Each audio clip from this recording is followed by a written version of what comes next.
Please welcome to the inbound stage, Gary Vaynerchuk.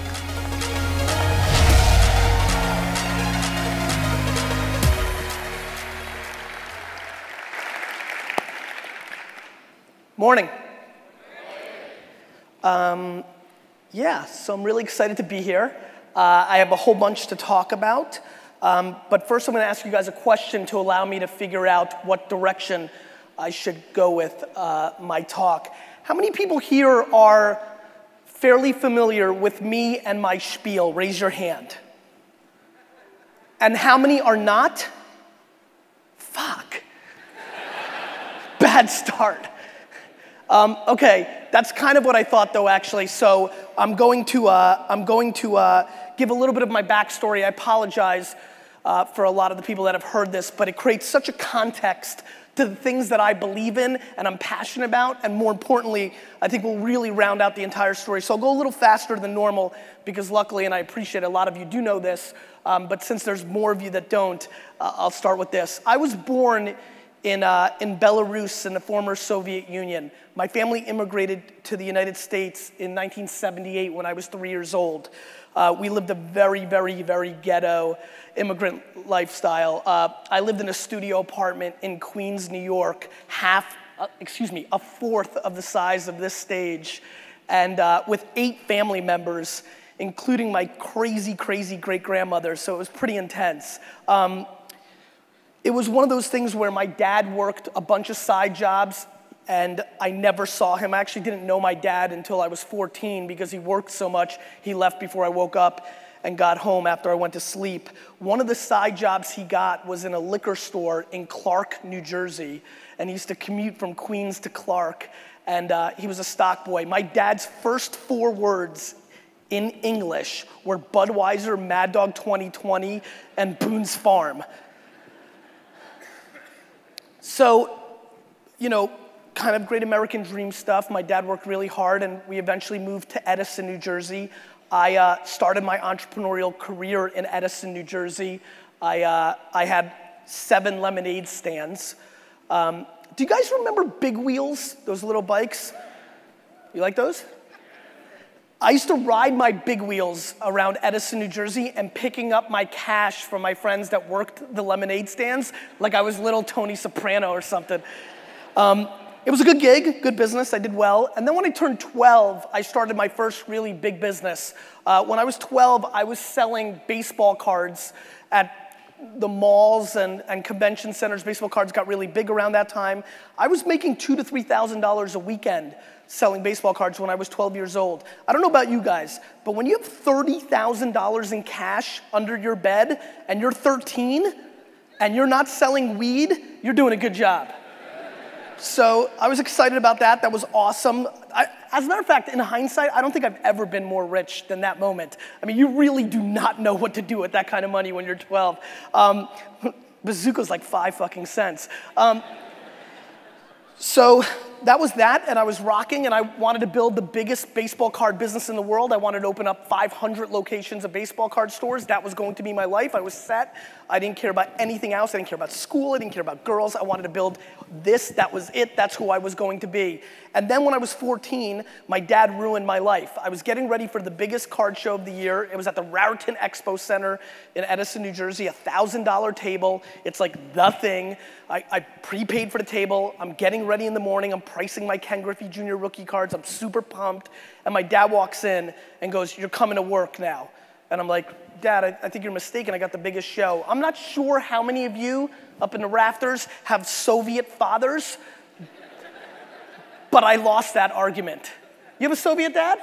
Let's talk later. Nice. Nice. Russia represent.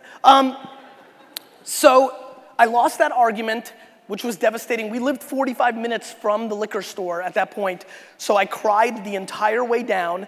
It was devastating. And finally, with about 2 minutes before we got there, I asked my dad how much he was gonna pay me. I composed myself. He said $2 an hour, and then I really started crying. And that's how my wine liquor business career started. For the next year and a half of my life, I went into my dad's store every single weekend, every single holiday.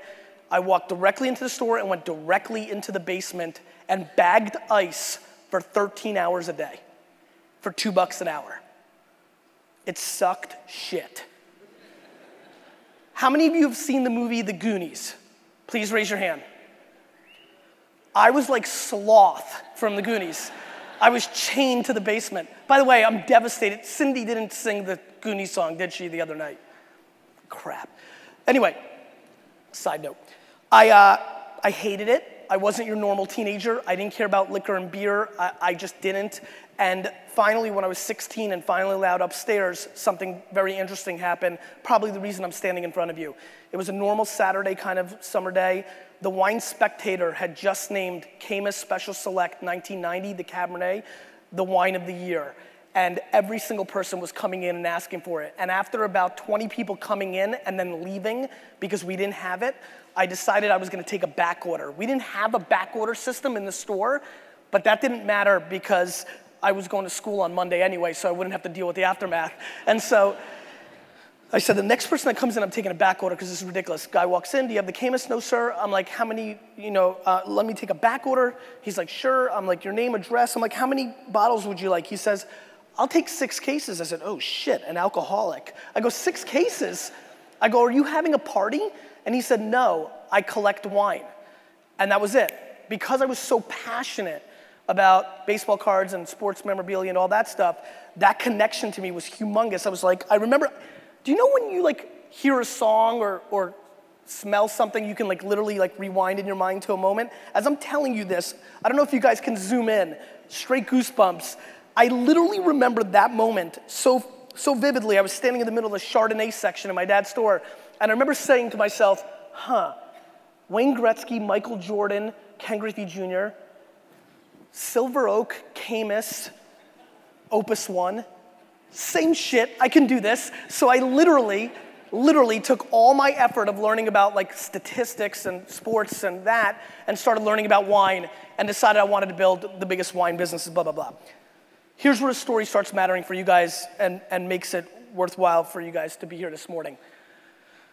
I always thought I'd open up hundreds of stores, hundreds of baseball card stores, hundreds of liquor stores. It's how you built businesses when you were doing to consumer in the 80s and 90s. It's just how your brain worked. When I went to school, my freshman year in college, the next moment that changed and shaped my life, the theme of my talk, which is we are living through the biggest culture shift of our time. And you've talked about a lot of things during this conference, and SEO matters, and social matters, and all this stuff matters. But what I want to talk to you guys about today is what really matters, which is how substantial this culture shift really is, how many dollars are really in play, and why all of us, including me standing on this stage, are grossly underestimating what is really going on. Let me explain.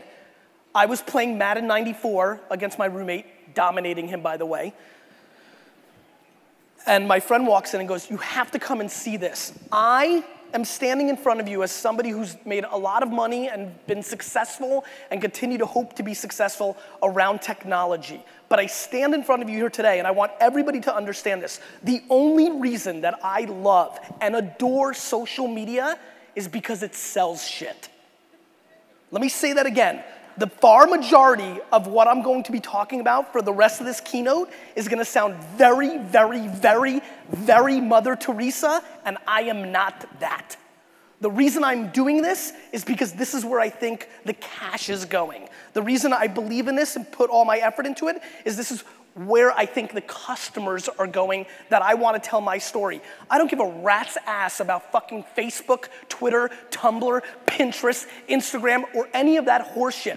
What I do care about, and what every one of you should care about, whether you're B2B or B2C, is where did the customer's attention go? And if you're not there, and you're not playing properly within that, you're gonna lose. And so we are living through the biggest culture shift, and I realized that on this magical 1994 day, because in 1994, at the age of 19, I still have never had a computer in my life. As a matter of fact, I'm not even sure if I've ever, yeah, I did. I played like Oregon Trail in some bullshit class once. basically never used a computer at 19 years old. I was writing my papers on a word processor. My friend runs in and says, you gotta come and see this. I'm like, let me finish winning this Madden game. I finish winning that Madden game. I run into this dorm room and I hear the following thing. My friend is sitting in front of this thing and he clicks some buttons and I hear, remember that shit? Remember paying $13 fucking a minute to be on the internet? Fucking AOL. Anyway, it's another story. So I hear this thing, right? We were getting, do you guys remember that bill? I mean, there's some youngsters in this crowd. You guys don't remember. We were getting killed out there. My friend signs in. He goes into this chat room. He types in A/S/L, another classic. And he looks at me because he's sitting and I'm up here. I'll never forget this look for the rest of my life. He looks at me and he goes, we can get chicks on this thing.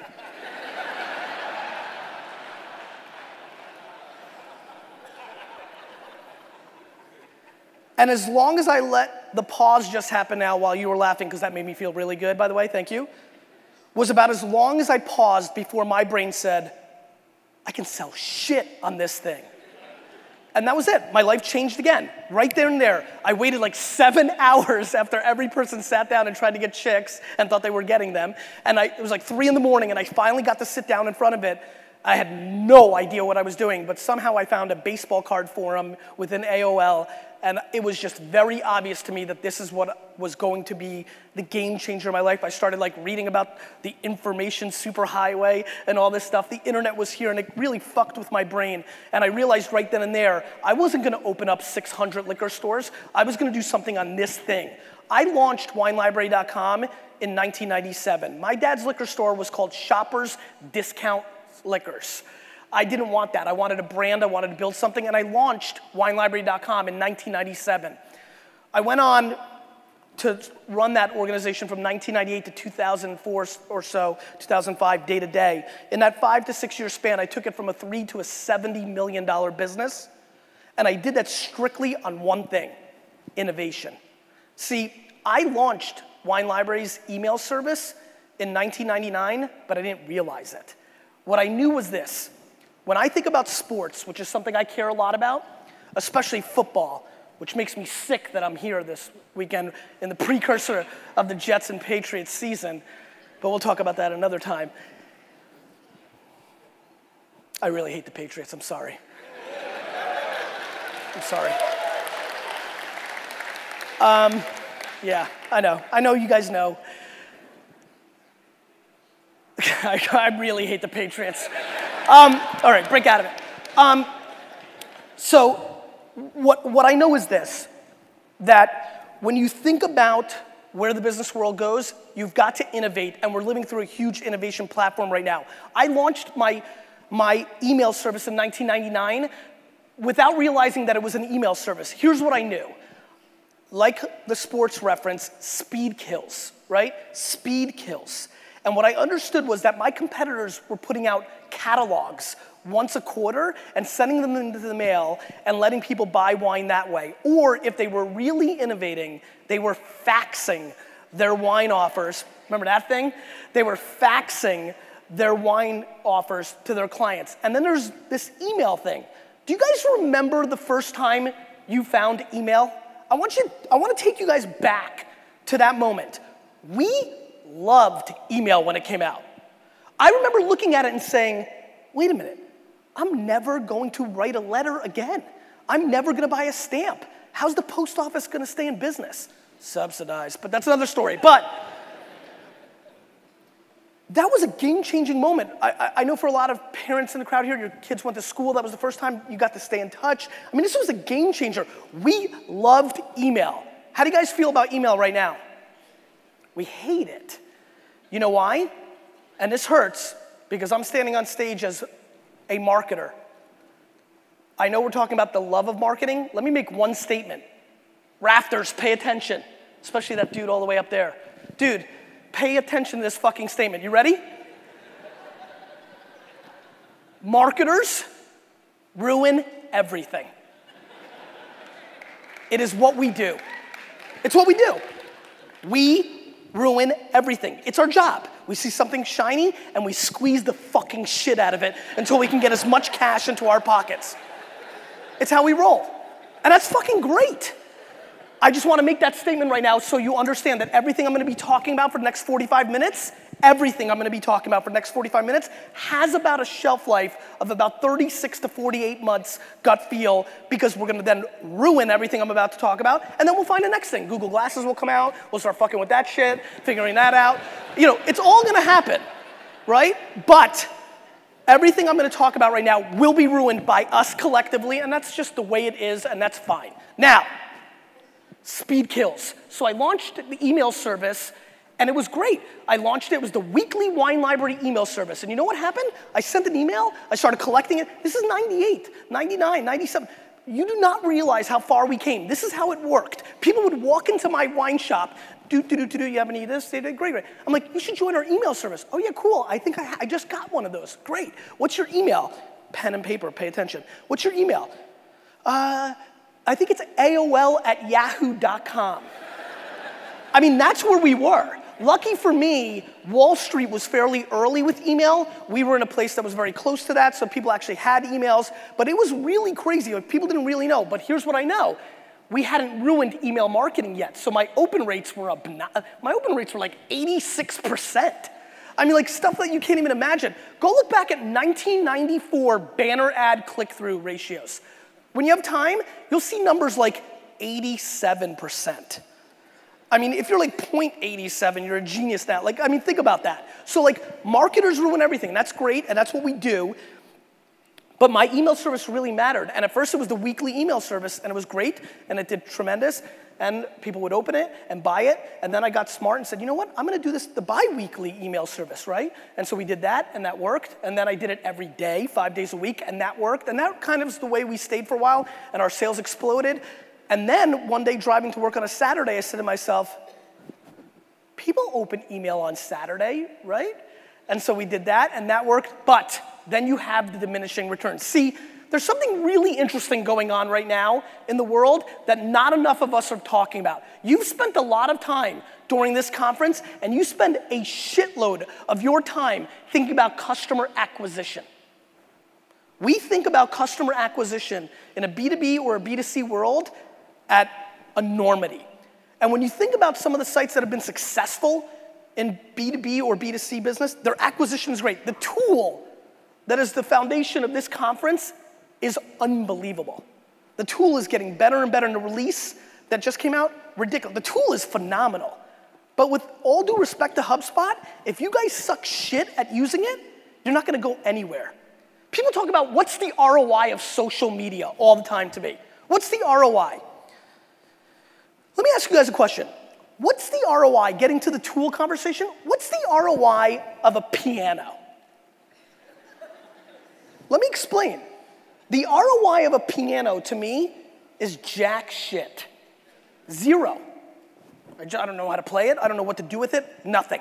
The ROI of a piano for Billy Joel and Elton John has been substantial. The ROI of social media to a lot of people is shit. You know why? Because 99.9% of the people that are using social media today at this moment suck shit at it. Right? You know why? Because they're all acting like 19-year-old dudes.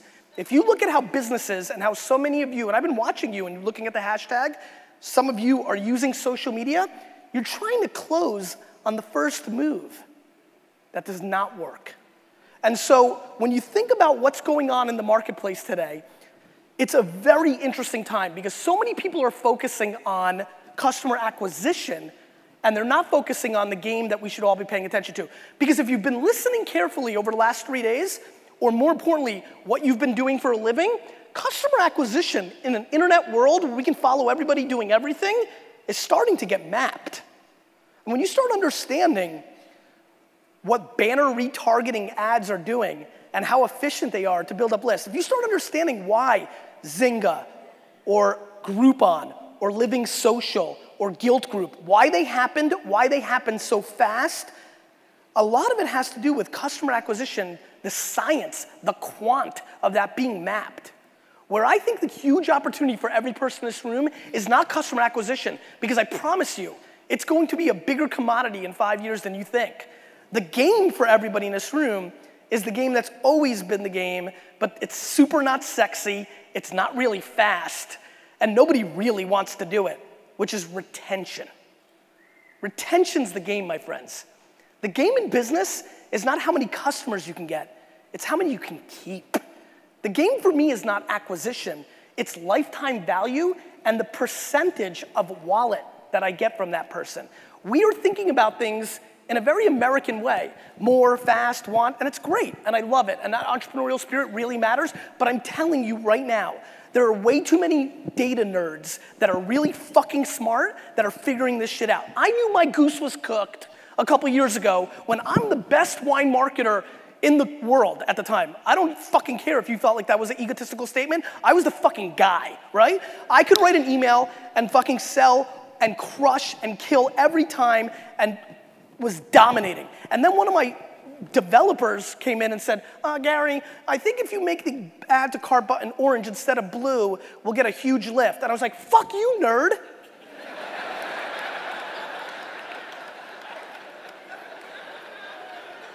I was like, nerd, you don't tell me. I know the customer. You fucking hit those buttons, dick. But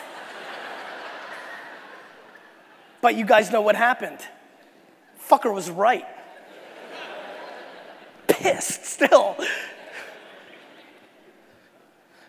We are now living digitally. We are tracking. We are watching. We're watching every move. There's a little secret that nobody's told you. We collectively don't give a fuck about privacy. They want to tell us we do, but we don't. You know why? You know what the most under-marketed, best brand in the world, but is completely misbranded and is the shittiest brand and the worst marketing towards, but is the best thing in the world? Human beings. The news and the things that you guys consume have convinced you we're bad. Meanwhile, if you look at the data, we're obnoxiously good. It is stunning by data how few bad things happen. But when they happen, you know about them. Every night we're pounded, all the bad things, the 0.0000001% of us do. Remember when MySpace and all these social networks came out? Remember when this all came out and the kids were gonna go to the malls and they were gonna get raped because of MySpace? Remember that whole story? Do you know what's really happening? Do you know what's happening in our society? Crime and child crime and kidnapping is going down. Do you know why? Because all of us are media companies. Because what technology is doing and social is doing is we're exposing the shadows of our society. It's kind of hard to steal a kid now when every fucker is doing what you guys are doing right now with your phones. You can't get away with it. And so we're living in a very interesting time. We're living through the single biggest culture shift of our time, and we completely disrespect it. We talk about a lot of the tactics, but when you really understand what the tool that you guys are here on this arena for, what that leads you to, and then what you have to do with that tool, then you start really understanding where business is at. Let me explain. Culture shifts.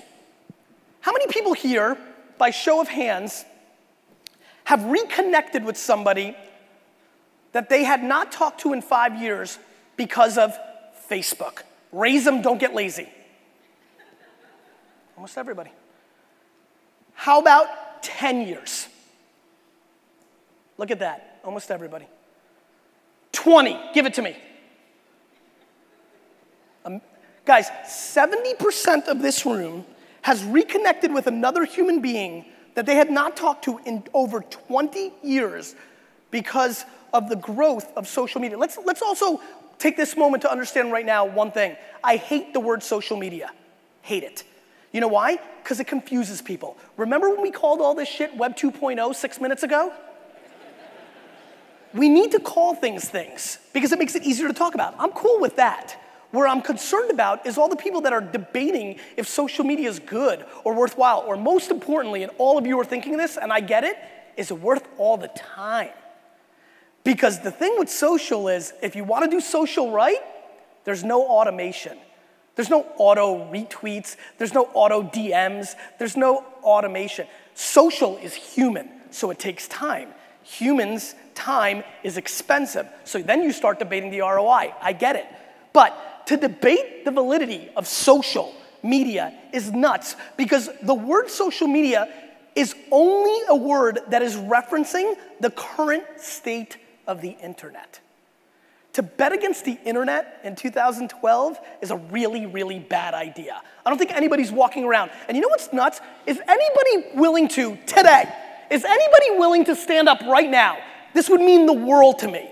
Is anybody willing to stand up right now?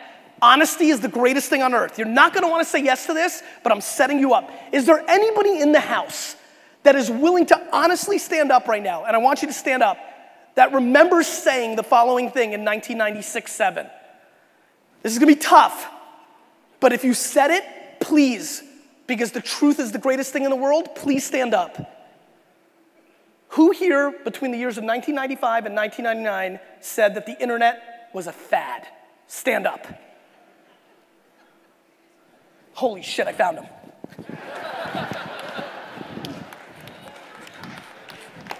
Sorry, give me 1 second. Good thing I've been working out, otherwise I'd be tired. How are you, man? Good. What's your name? Chuck. Chuck. Let's give it up for Chuck's honesty, first of all. Chuck, so you remember fundamentally thinking like, we'll be on this thing for a couple minutes, but then it'll be over. I was 14 at the time. I had a very close friend that was obsessed with AOL. He spent all his time on chat rooms and playing games and looking at porn. Right. And I figured You didn't like the porn part? Well, that part I could see the appeal, but, yeah. But it just sucked all his time, and I Sure. didn't see it as anything being really productive. I mean, I was only 14 at the Sure. time, and I'm thinking, well, you know, my God, there's so much other stuff out there, and this thing is so damn slow and damn expensive. You know, I mean. I get it. Did you think that Twitter was the dumbest thing you ever saw when you first saw it? Actually, no. You felt intuitive I was about it. one of the first people to sign. I was able to get my full name. Got it. An @ sign, so. How many people in this room, don't lie, lying is the devil. How many people in this room, the first time they saw Twitter, thought it was the dumbest shit they'd ever seen? Good, everyone. Just me and you didn't. Chuck, thank you so much. Let's clap it up for him.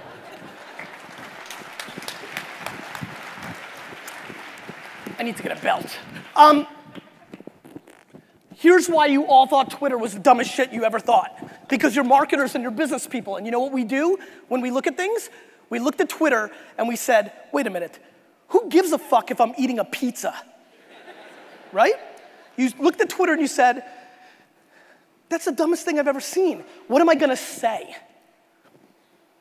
That's where the whole thing breaks. That's why so many people are underestimating what's happening right now. The same reason almost all of you thought that Twitter was stupid is the same reason that people are struggling to understand how big and powerful this thing really is. Because all of you looked at Twitter and said, what am I gonna say? And I said, holy shit, I can see what people are saying and engage it. And that's why I love Twitter. When I looked at Twitter, and more importantly, when surmise.com came out, and I could search every single thing that was being said on Twitter, when I searched the word wine, I could engage. I didn't act like a 19-year-old dude. I didn't come in and say, hey, Sally, I see that you're talking about Pinot Grigio. We have a sale on it. No, I said, you're drinking Pinot Grigio. Are you nuts? That shit is whack. Fuck Pinot Grigio. How many people in this room love Pinot Grigio? Raise your hand, don't be scared. So, for the 150 of you, please do me a favor. Suave, S-O-A-V-E, half the price. Don't buy the bowl of Suave in the big bottle, don't be cheap. Go for like the $8 to $12 Suave from Italy, 2010 vintage, really strong. You will stop drinking the PG horseshit. Okay. We defaulted into saying, what are we gonna say? Because we wanna sell. I'm telling you guys, if you go counterintuitive on this whole thing, the upside is dramatic. I am thinking about writing a new book. The title is called Jab, Jab, Jab, Jab, Jab, Jab, Jab, Jab, Jab, Right Hook. And by the way, HarperCollins, if you don't let me put in all those jabs, I'm not writing the fucking book, dicks. You're killing it. Fuck it, I'll just go direct. So, culture shifts, right? culture shifts. We are living through the biggest culture shift of our time. And it's happening because almost all of you have reconnected with a human being that you hadn't talked to in 20 years. Now let's talk about what's really happening. The attention and eyeballs of the end consumer. No matter if you're doing B2B or B2C, the only thing you want to do, whether you're Apple or you're a firm right now trying to get to 3 specific buyers because they represent 80% of the market, no matter if you're that or if you're Apple, the biggest company in the world, you, myself, and everybody in between, we're in the same business. One thing, we have a story to tell, and we want the attention of the consumer to tell it. The person that's best at getting the attention, combined with telling the best story, converts the best. Yes, there's other things, and landing page optimization, that's all important. That's part of the story if you think about the marketing aspect of it. It all matters. Whoever tells the best story to the people wins. Where are our eyeballs and ears going? That to me is the thing that I'm completely obsessed with right now. Where are we spending our time? We are spending our time more and more on social sites, on other places that don't look like the places we used to. How many people in this room use a TiVo or DVR or On Demand or Hulu to watch the far majority of their television? Please raise your hand. Oh, weird, everyone. How many people in this room have not consumed a single television commercial in 2012 because of this modern technology? Please raise your hand. An enormous amount if you think about it. How many people taking out live sports and the fucking Grammys have not consumed a commercial this year? More.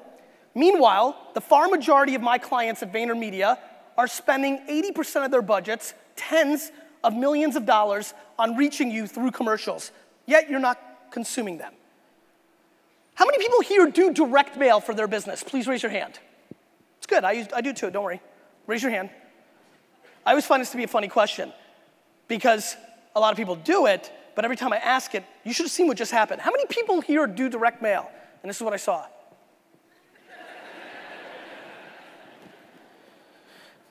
How many people here feel that they consume direct mail? That when you come home and you open your mailbox, you love all that dog shit that's in your inbox? How many people consume it hardcore? That's good, good shit. Nice, you like it? Catalog, go through it, it's entertainment, fair.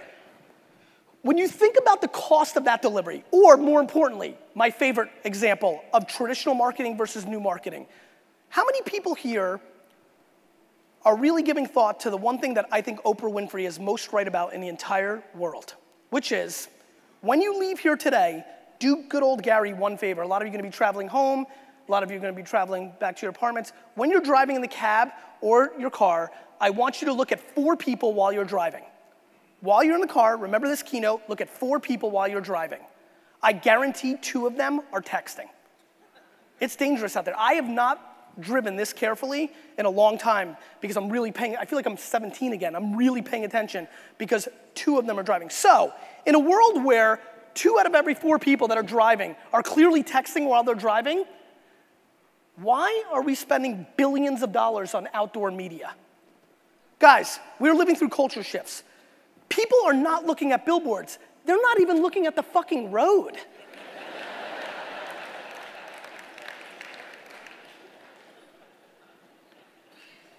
Then you think about display ads, right?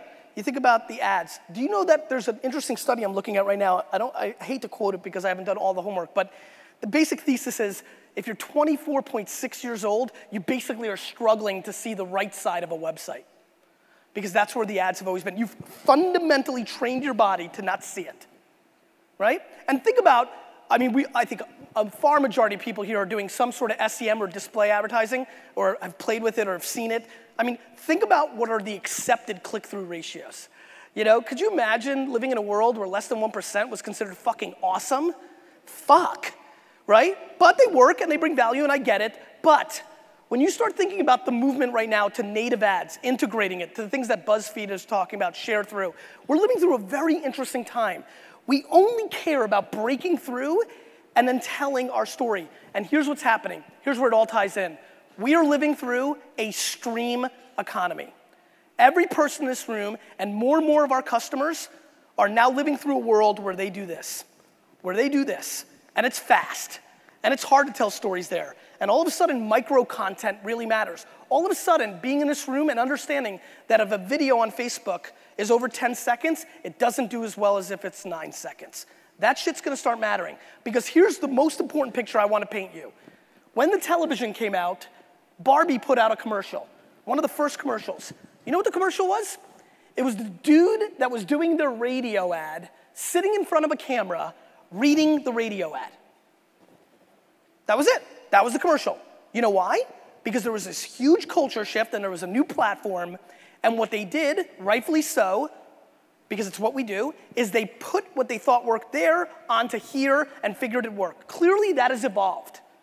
But what I see going on in social today from a day-to-day basis is people doing the Barbie commercial on television. We continue to do things on there as if they were websites, as if they were a banner campaign, as if they were a copy or print mentality.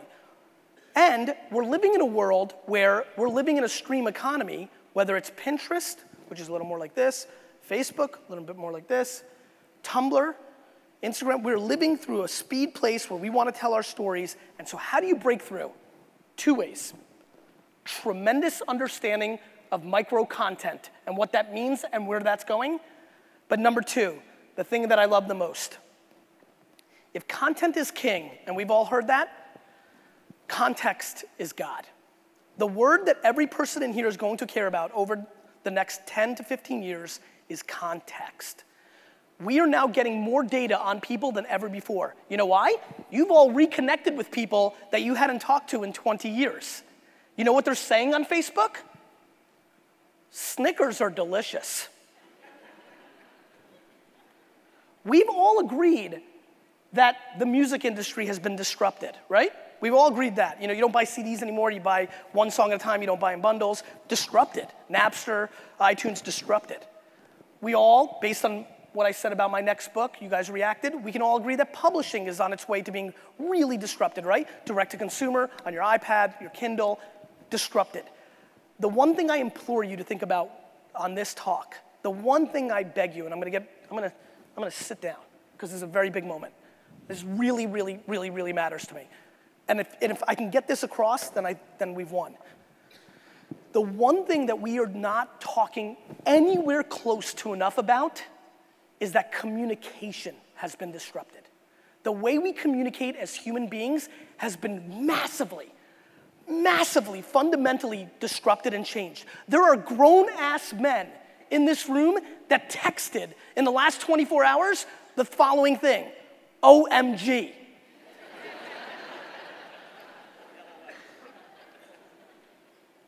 Do you remember, how many people here are parents, have nieces or nephews or somebody that's very important to them in the ages of now 15 to 22? Please raise your hand. Quite a bit of you. Do you remember 3 years ago, this conversation, maybe 4? When you rolled up on little Ricky and said, Ricky, I don't give a fuck how you talk to your friends, but when your father calls, you pick up the fucking phone. Remember that? Just curious. How's that working out for you? And it's not because little Susie or little Ricky were so smart, it's that they had technology on their side. Some poor sap bought 10,000 horses the day Henry Ford created the car.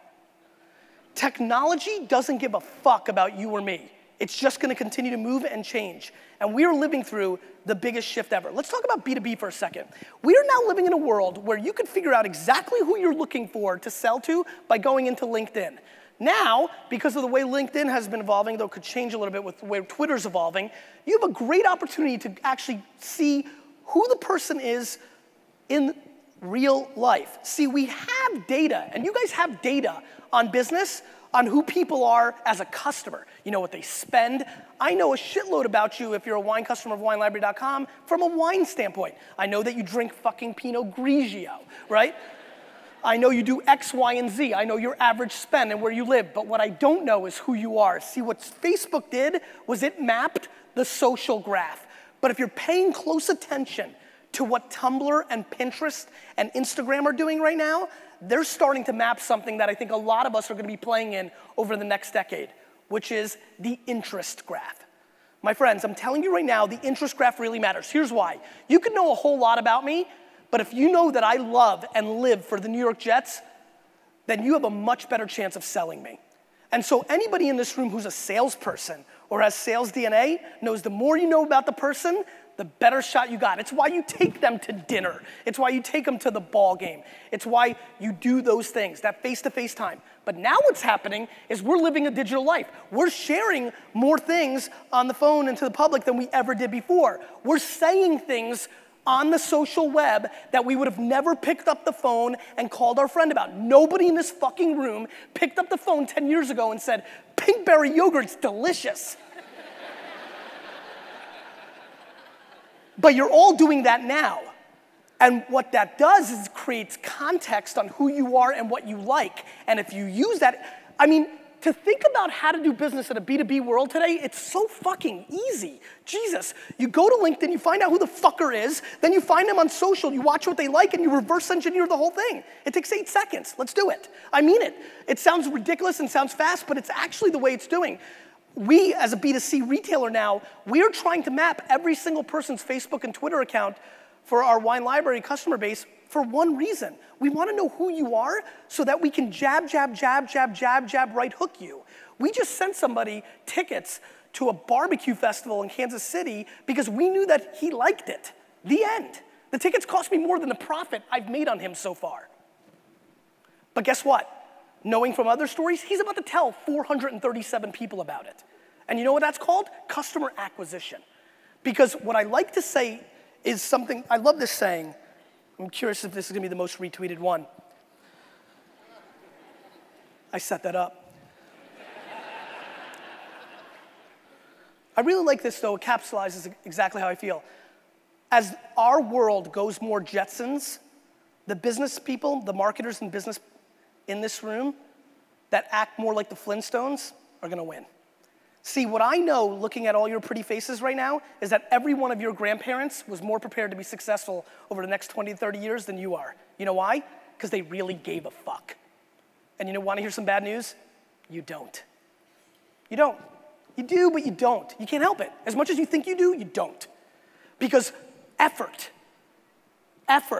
for your end user is such a limited thing. Our time is being spread into so many more directions now. And time is such a valuable asset that you can only build so much, hard day. There's only 24 hours in a day. And so effort, we have a massive effort, supply and demand issue right now. People want effort, which is why when a company as brilliant as Zappos creates effort, we let them get away with murder. We all fucking love Zappos. I love you, Tony, but I have to do this. We all love fucking Zappos, right?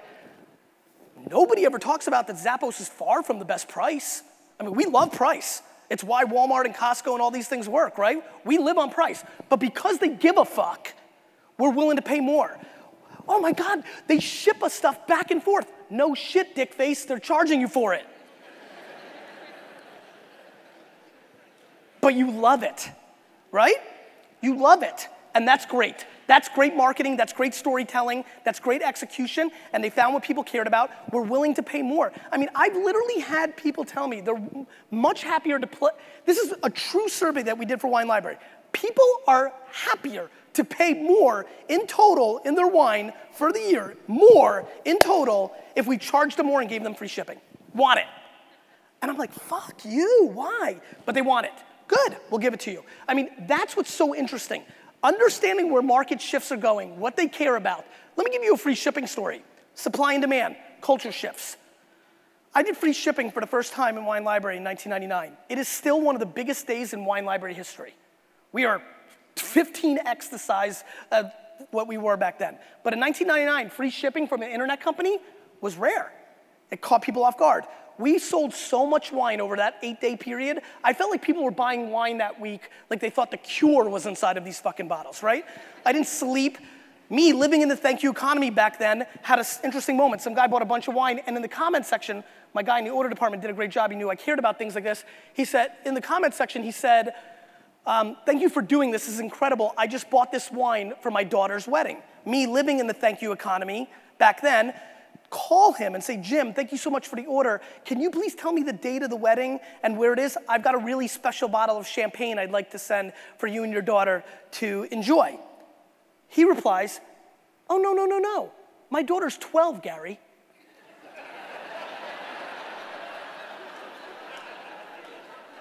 I said, what? He goes, yeah, my daughter's 12 years old, but this is such a sick fucking deal. I'm gonna put the wine in the basement and wait.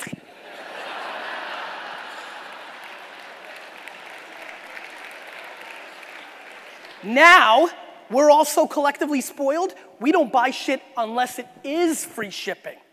Consumer expectations change. And let me tell you one dirty secret about social that's gonna fuck with all of us.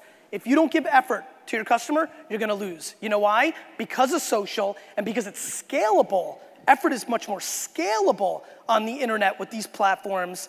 A lot of people are going to. See, a lot of people want to talk about what's the ROI of social media or all these new sites. What they're not taking into account is the dilution of the other platforms. Do you know that I have not gone to Google to search anything in the last year? Like, I just don't go there. I don't go to Google. Now, yes, I have a lot more followers than the average person, so for me to tweet or Facebook a question or thought is a lot easier, but I don't go there. You know why? Do you guys remember Google in 1999, 2000, 2001? Do you remember that? Remember when you never went past the first or second result? It was that good? Remember that thing? What happened? Marketers ruin everything, right? We started filling out meta tags and all that shit and figuring it out and gaming it. So we're living through that. Now, ironically, and this thought is not fully fleshed out, which is why I'm only giving you a sneak peek of it, because I don't want to be that on the record. But when you start thinking about what Google Plus is doing, I'm actually, man, this is gonna hurt. I'm actually pretty bullish on Google Plus. Let me explain. Google Plus, I don't think, is actually a social network. It's a social network API, it's a layer. I started seeing some stuff that kind of blew my mind. Imagine a world where you search for wine on Google, and on the right side is my profile and my latest status update because I have the most social equity in the wine space.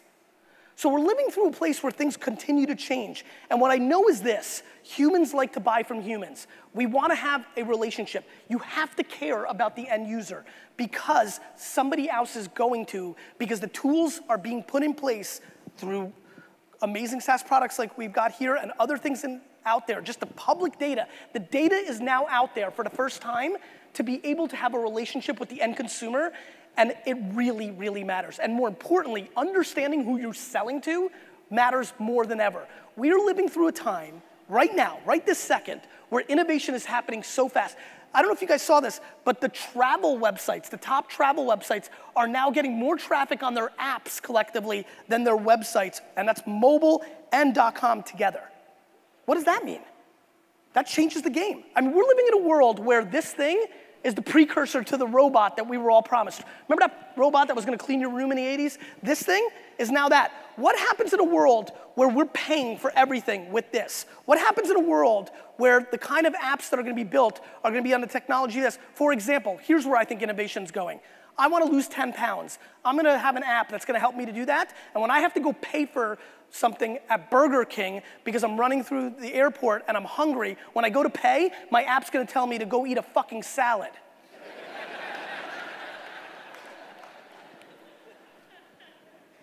We are living through the single biggest culture shift. Using the tools really matters. You being here makes me realize that you understand one of the best tools in the marketplace and you know what you have to do. What concerns the living shit out of me is that I think you think the tool's gonna do it for you. The tool's gonna get you to the place, but you've gotta execute. And the execution is hard. The execution's hard. The way you scale social is human beings. It just is. Our bullshit radars are incredible. Do you know how good our bullshit radars are? Remember this trick in email marketing? Remember this one? When we started figuring out we could put the person's name in the beginning? You know how you feel when you get an email from somebody and your name, comma, is in a different font and color than the rest of the email? You want to punch the fucking screen with your neck, right? Fuck, that hurt actually. Our bullshit radars are greater than ever. The kids that are growing up today and our future customers, they've been marketed to from the second they started breathing, unlike some of us. Their bullshit radars are better than ours. Authenticity really matters. It's hard to scale that. It takes a lot of manpower, a lot of hours. There's a lot of cost to that. The tools will get us there, but understanding what to do with that data is the entire game. I am shocked. We do something at VaynerMedia called Surprise and Delight, where we map our customers and our own employees' interest graph. It's quite easy. You look at what people are taking pictures on Instagram, and you know what they're into. You look at what they're talking about on Twitter, and you know what they're into. I am blown away that, and this comes from me being a really hardcore salesman, so I can feel it. I'm blown away by how many people want to figure out the best tactics on SEO, the best landing page optimization, the best this, that, and the other thing, and are completely lost that everything happens after they swipe their credit card with you for the first time. Everything happens in year 2 and 3. The problem is, everybody's treating social, this one doesn't go over so well with the ladies. So first of all, I just want you to know, the top executives in my company are women. My mom is my favorite person in the world. But this is the perfect analogy. And this doesn't mean I'm talking about you. I'm probably talking about that girlfriend of yours. You know that one I'm talking about? Ready? This is how I see people looking at their business right now, and especially social. I actually have a very dear girlfriend, a friend that is a girl, that fundamentally put dramatically more effort into her wedding than she has into her marriage. And it's not even close. And as I look around the room, I saw a lot of people shake their head. I think when you look at the marketplace and how big weddings have become and how that industry has become, that there's a lot of people out there that are spending more fucking time on planning their wedding than the effort that they're putting into their actual marriage. That is what I feel is happening in marketing as well. So many people are worrying so hardcore about the tactics that you've learned over the last 3 days, they're not paying attention to what happens next. What happens next, my friends, is gonna be the whole fucking game. Do you know why? Because if they're teaching it you this conference, they're teaching it at 40 other conferences, the tactics are a fucking commodity. Your effort and how much you give a fuck about a customer isn't. If you learn how to scale that and how to afford that, you will win going forward. Because the collision of people's bullshit radars, what they expect from companies and expectations, and the fact that the commodity of everybody being able to get to everybody through the same means are colliding, which leaves one thing: who's gonna care more about the end user? How are they gonna scale that? And in a world where we're only gonna have 20 hundredths of a second to reach people, because no longer, like the 1970s, do we sit down, 80% of us, and watch fucking Happy Days, and then don't get up and go take a piss or make popcorn and watch a commercial. The new Procter & Gamble, that day is over. And the days of me in 1998 getting people's emails and getting 86% open rates because nobody else fucking emailed, spammed them, are over. And do you remember 36 months ago when you fucking loved Groupon and Living Social because you couldn't fucking wait to get $40 worth of sushi for $20? You remember that? How do you feel about those fucking sites now? You hate them because they spammed you into a fucking oblivion and you don't give a fuck about spa treatments anymore.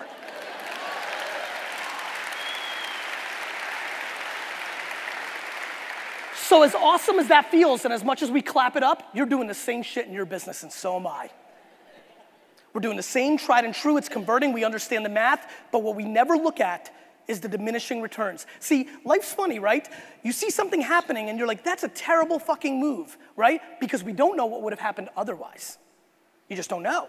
That's what I'm hoping heaven is, by the way. I can't fucking wait. When I die, if I get up there and it isn't where I can watch my whole life and instant replay and then say, well, what if I did this and then see the outcome? I'm gonna be fucking pissed. Anyway, sorry, I went off on a tangent there. I'm just super hot on that theory. It'd be so fucking cool. I'm like, oh shit, holy crap. If I left 4 minutes later, I would have met Keyshawn Johnson. Amazing. Anyway.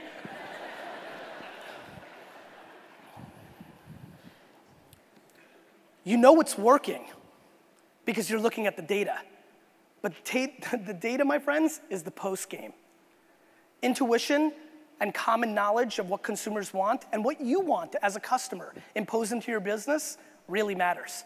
Understanding that in a world where we are getting pounded with information, I mean, no wonder our kids are ADD, right? I mean, you hear the Eric Schmidt quote, bless you. You hear the Eric Schmidt quote of the amount of data that we're creating now in every 48 hours is equal to the amount of information we created from the beginning of mankind until 2003. I want you to hold the hands of the neighbors next to you because this one matters that much. I'm gonna repeat it again. The amount of information that you guys aren't fucking holding hands. Please, a little something. Something, it's nice. It feels crazier than you think. Doesn't that feel nice? Do you guys know each other? And now you feel like you know each other a little more, right? Yeah, best.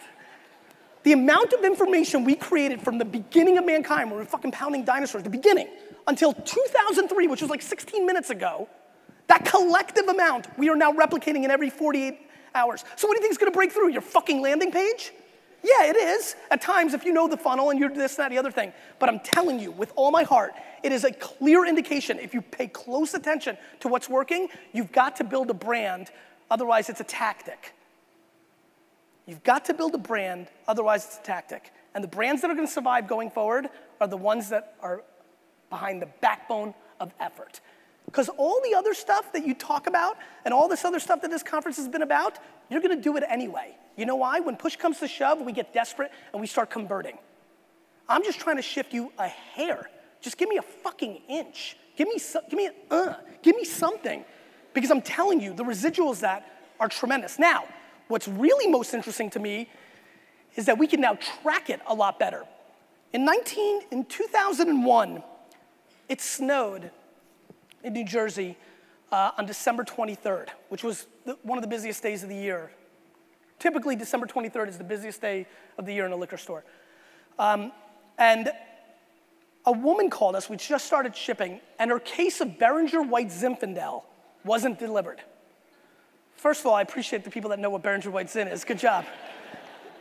The entire case, by the way, 15-pack, the entire 15-pack case cost $45. We're doing about $40,000 an hour in the store. She calls. I find out about it. Somehow it was buzzing because I was on the floor selling. I am the premier salesman on the floor, as you can imagine. I find out about it, and we're debating what to do. She needs it for her Christmas dinner. I grab the case, throw it in my car, and drive to Bergen County to deliver it. It takes me 2.5 hours to complete the whole thing. The woman was 194 years old. We didn't have a lot of lifetime value on the back end there. She looked like fucking Yoda. And the best part was, I delivered it, all pumped with myself, and she said, great, and closed the door. Awesome. Everybody, especially my dad, who was pissed that I left because all the customers that came in asking for me or that I could have sold, everybody was baffled. I can't tell you what the ROI of driving through the snow in my car to deliver a case of $45 pink shit to a woman that looked like Yoda was. But I can tell you this, over the next 2 to 3 years, that story became the foundation of how we treated every single customer. It became our competitive edge. And those are the things that matter to me. I love black and white data. I'm obsessed with it. The day when the nerd beat me, I fucking understood that the nerds beat me. And I respect the living fuck out of data, conversion funnels, all that shit. But I'm telling you right now that there are way too many fuckers running businesses today with this, and not enough people running businesses with this.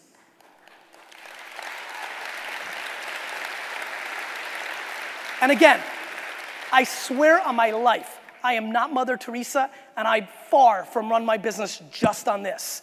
But I'm telling you right now, the reason I amassed my following, the reason why I continue to retain it, is because my percentage of this far outweighs every fucker in this room. I mean it. That's how I feel, and that's how I try to roll every day. And I promise you, if you are able to figure out how to afford the allocation of this in your business more, your long-term value will be dramatically higher. Your long-term business success will be dramatically higher. Your grandparents, your great-grandparents built businesses based on this. It's how we built the whole thing. We got really lean and mean when we went to the suburbs and big box stores and all we cared about was dollars, and it's great. And the data matters, and continue to use it and use this tool and understand it. But I'm asking you one final thing. When you go home, if this talk meant anything, and by the way, I fundamentally believe only 3 of you are gonna act on this talk. I do. Because what I talk about is ridiculously hard and massively frustrating and takes forever. You know, like everything that's good in fucking life. If you do anything because of this keynote, there's only one thing I ask you to do, because as zenny as I got, I'm a practical motherfucker. Here's what I want from you. When you go home, look yourself in the mirror and audit everything you and your business do. I promise you that if you audit from top to bottom of expenses and effort and time and energy and payroll and all that shit, if you audit all of it, even the best of us, even the InBevs, which is the company that bought Budweiser, they built their whole business on like printing on both sides of the paper and all that horse shit. Even the most efficient ones of us are doing 20% dumb shit. If you take that 8%, that 13%, that 16% of dumb shit that you're doing, paying that person that's not bringing any cultural value to your business, having that contract that you've just been in and you just renew because you're busy as fuck, whatever the fuck you're doing, if you take any piece of that percentage and you apply it to giving a fuck about your customer, it will be better for your business going forward, because for the first time since we all lived in small towns where your reputation was the complete backbone of how you did business, for the first time, because technology is bringing us back together in a small town, for the first time, being good and caring and following up matters. It fucking matters. How about doing something random act of kindness for a current customer, not the ones that unsubscribed or left? You know how you always do nice shit when they're going? How about while you've got them? Reallocate your thought process, I'm telling you, because the tools that is the umbrella of this event are getting so good, so good. You know what that means? All that shit's about to become a commodity. Emotional EQ is going to dominate business over the next decade, and I implore you to start paying attention. And oh, by the way, I'll leave you with this. You know what the best fucking part is? It feels good. Thank you. Thank you. That's so nice. Thank you so much. Thank you, guys. Thank you. Thank you so much, guys. Thank you so much.